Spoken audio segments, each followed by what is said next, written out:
안녕하세요. 반갑습니다. 심산 진로컨설팅의 심산 원장입니다.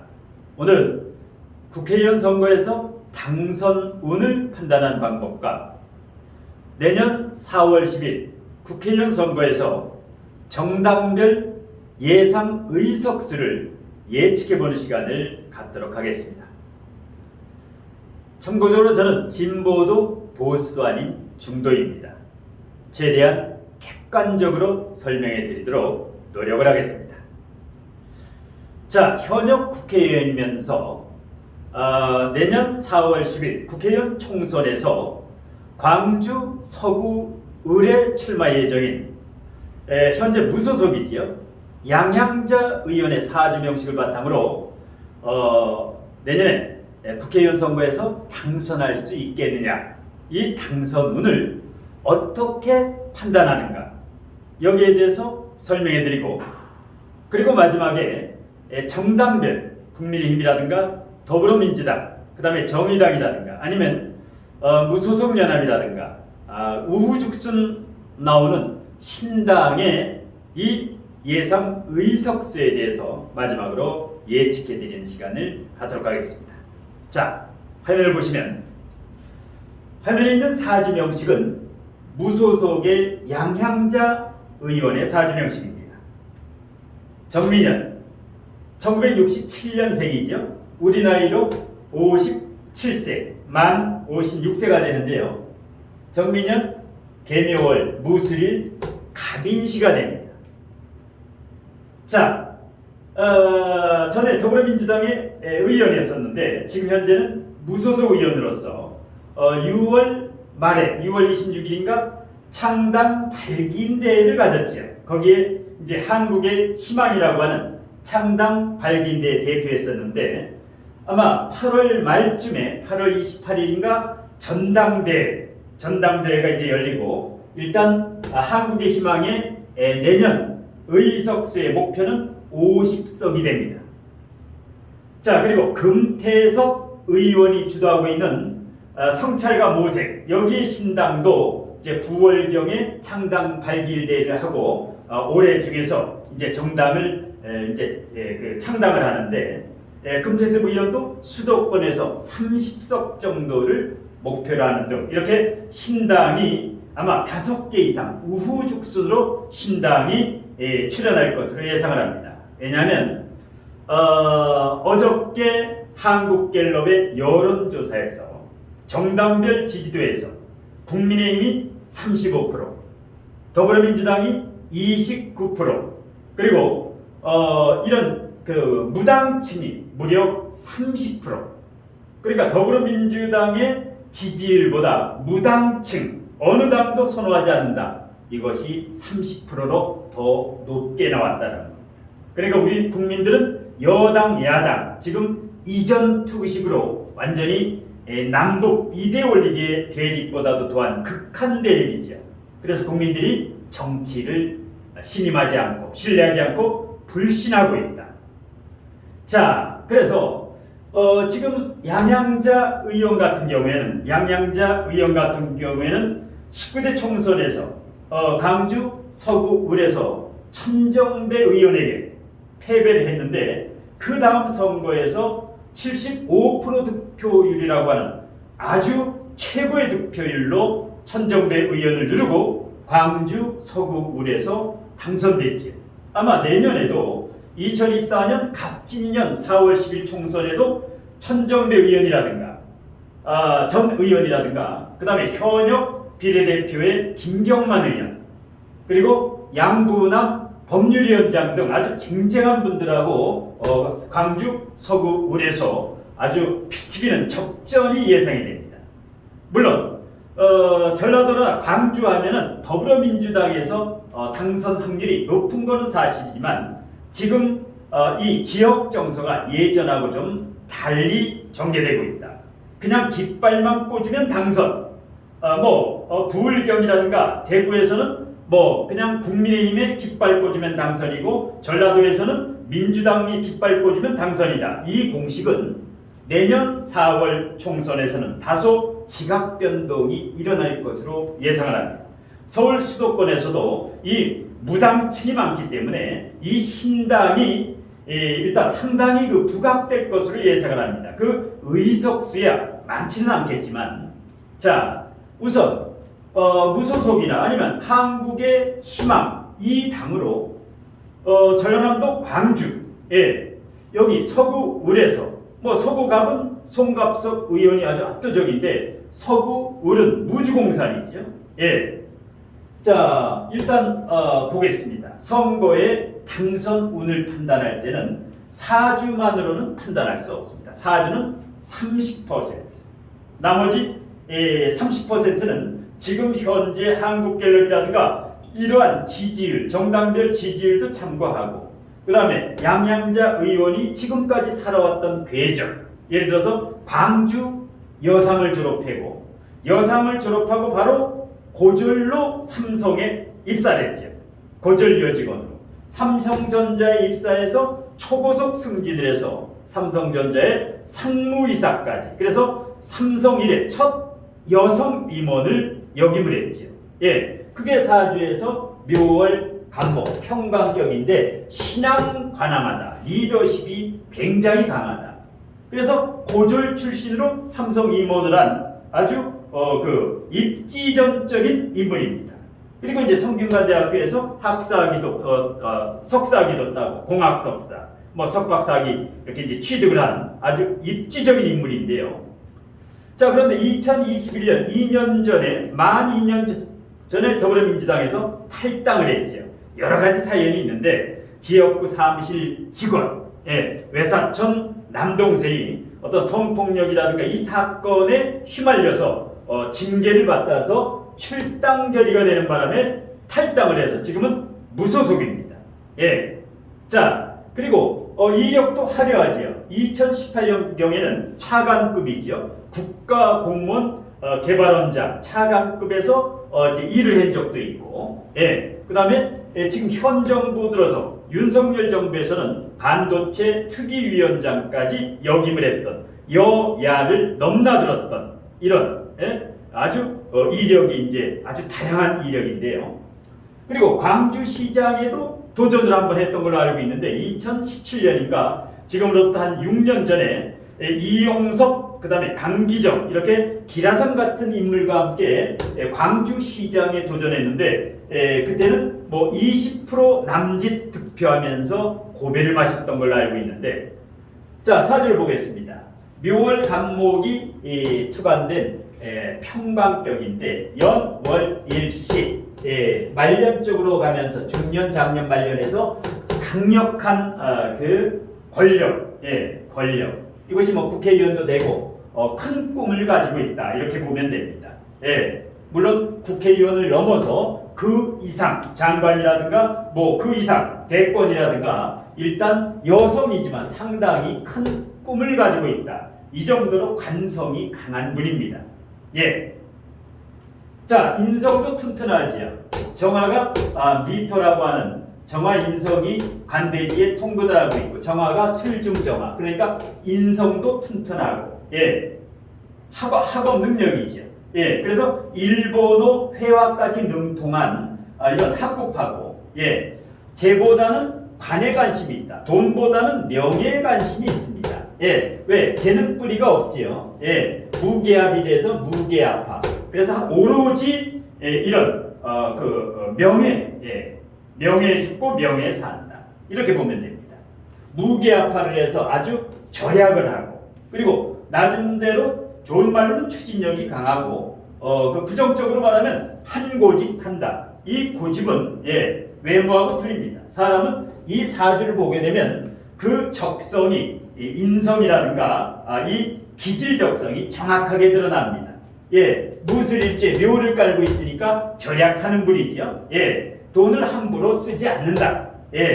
그리고 그 화생토 정인도 가지고 있고 비견도 가지고 있고 뚝심이 있는 분입니다. 그 다음에 토생금 상간도 가지고 있기 때문에 부당한 것에는 저항을 한다라는 거죠. 부당한 것에. 그러면 이 격은 A급이지요. 평강격인데 평강이 로광지에 통근을 하고 있다. 예, 그러니까 그릇이 큰 분입니다. 두 번째, 용신을 보겠습니다. 월지가 간성이면 인성이 용신이죠. 정화, 인성이 정계충을 하지만 이 정화는 빗작용을 하고 있기 때문에 열작용을 하지 않는다. 왜? 묘월의 정화는 여기 승목이죠. 그러면 정화는 열작용이 아니라 빗작용을 하기 때문에 깨지지 않습니다. 이 문서라든가 이게 이제 어머니도 되고 인복도 되고, 예, 이게 튼튼하니까 A급에서 B급은 됩니다. 정계충에 대해서 이제 용신이 충을 당하고 있지만은 큰 훼손을 당하지 않기 때문에 용신도 A, B급은 된다. 그러니까 여삼을 졸업하고 삼성전자 첫 여성 임원인 상무이사까지 올라가는. 예. 그다음에 묘미목, 묘술합파, 무계합 하니까 어떻습니까? 친화력도 있죠. 대인관계에서 친화력도 있는데 자기 주장이 조금 강하다. 예, 자기 주장이 좀 강하다. 물론 이 정도 되니까 신당을 창당했죠. 아무나 신당 창당 못합니다. 예, 전국 50석 목표 그리고 10월 11일에 강서구청장 재보궐선거가 있습니다. 강서구청장이 김태우 강서구청장이 물러났지요. 예, 유죄 판결을 받아서. 그래서 내년 4월 10일 국회의원 총선의 바로미터는 10월 11일, 올해 10월 11일에 강서구청장의 재보궐선거의 결과를 보면 그게 바로 바로미터가 됩니다. 굉장히 중요한 선거가 됩니다. 여기에서 국민의힘이 이길 수도 있고 더불어민주당이 이길 수도 있는데 일단 지지난 강서구청장은 더불어민주당, 지난 이제 김태우 구청장은 국민의힘 1대1이죠. 그렇기 때문에 이번에 굉장히 중요합니다. 그게 내년 총선을 가늠할 수 있는 1차적인 지렛대가 된다. 아주 관심 있게 지켜보시면 됩니다. 자, 그래서 격용이 튼튼하지요. 격용이. 다만 이 금이 없죠. 금이라고 하는 것은 식신상간이지요. 무토일간에 식신상간이 없다.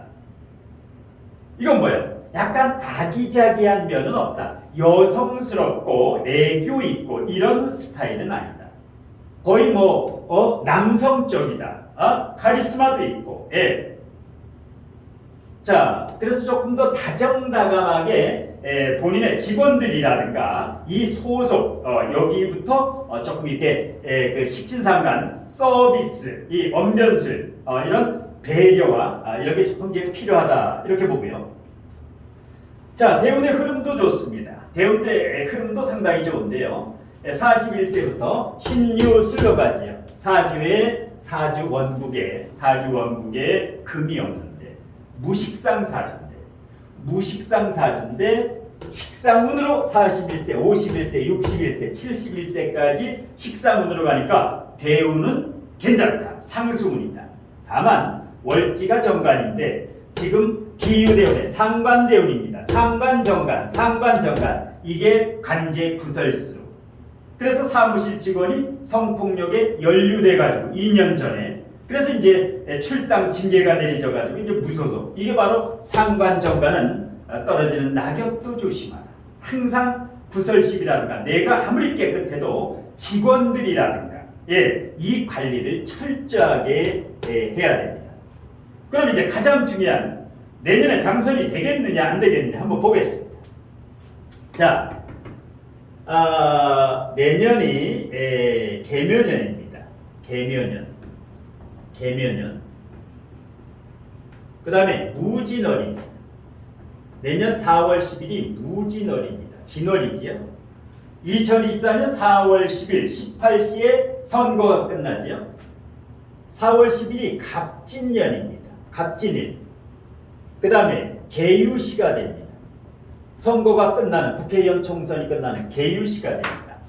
그러면 연월일시 2024년 4월 10일 18시에 국회의원 이제 출구조사 발표가 되지. 자, 양양자 의원의 사주와 견주어 보겠습니다. 자, 개묘년 대단히 유리하지. 무계합을 하고 있는데 다시 천간과 무계합. 내년에 갑진년입니다. 개묘년이 아니라 올해가 개묘년이고 내년에 갑진년입니다. 괜찮죠? 예. 진토가 진이 3개지요. 진이 무려 3개입니다. 그러면 여기에 묘진목, 묘진목, 묘진목이 되지요. 정관과 합의돼서 목을 만들어낸다.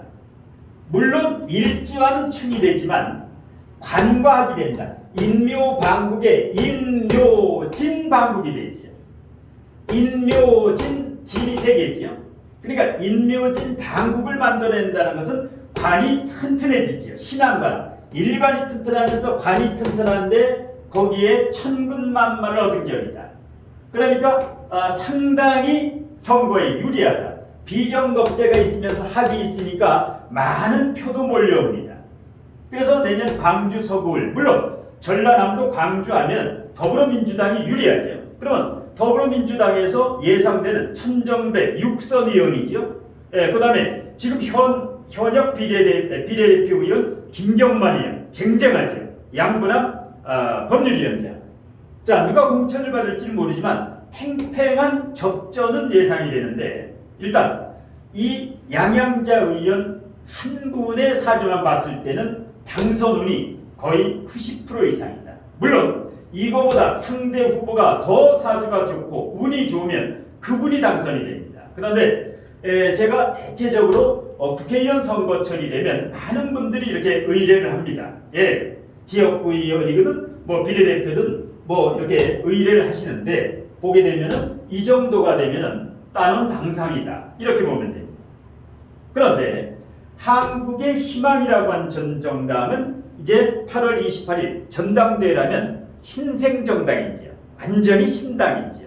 신당에서 그야말로 이렇게 대표 정도 되면은 적지에서도 지금 민주당을 탈당했기 때문에 무소속이나 한국의 희망으로 전라도, 광주, 울에 가면 적지지요.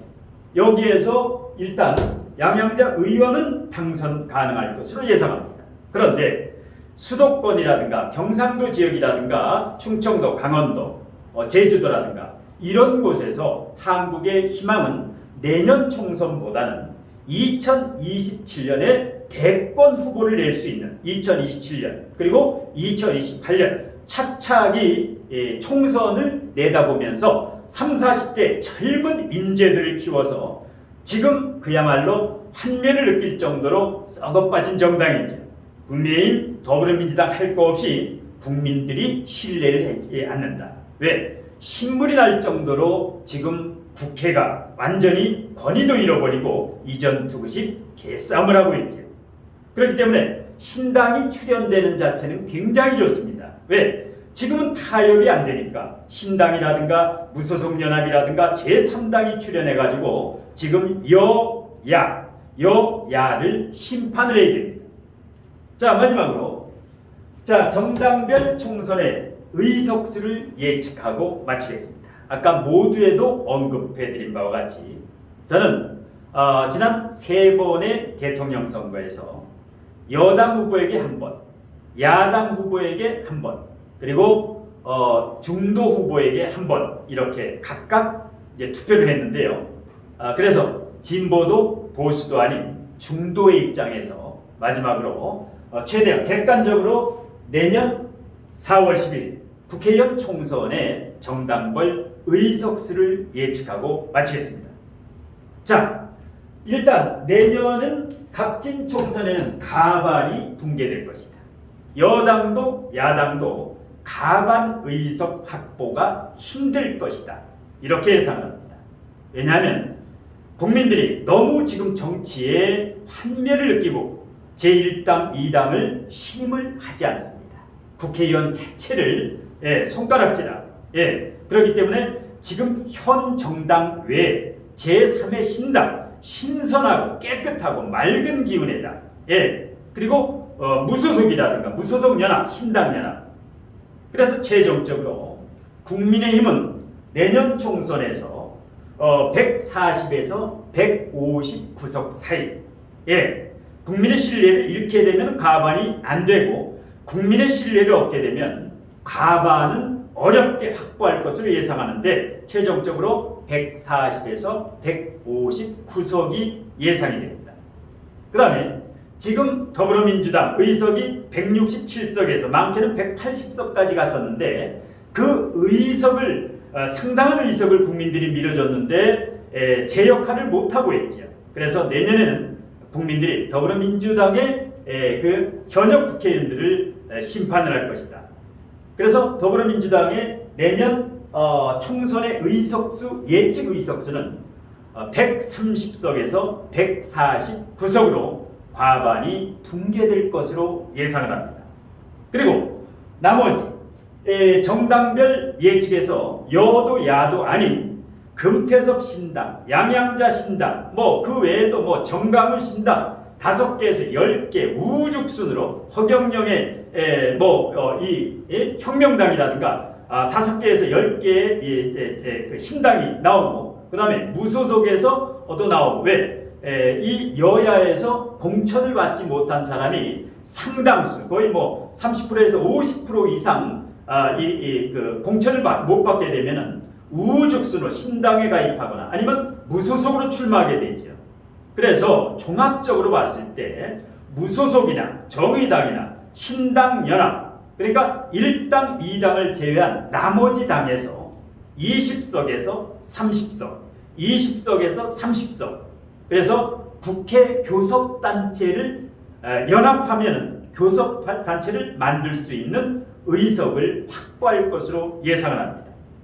그래서 지금 현재 국회에서 여야의 이 괴리, 벽, 끔쩍달싹하지 않고 협치가 전혀 되지 않는 이 살얼음판 같은 이 벽을 아이스 브레이킹 깨고 내년부터는 협치를 해야만 되는, 여와 야와 제3당이 협치를 해야만 굴러갈 수 있는 이것을 대자연에서 심판할 것이다.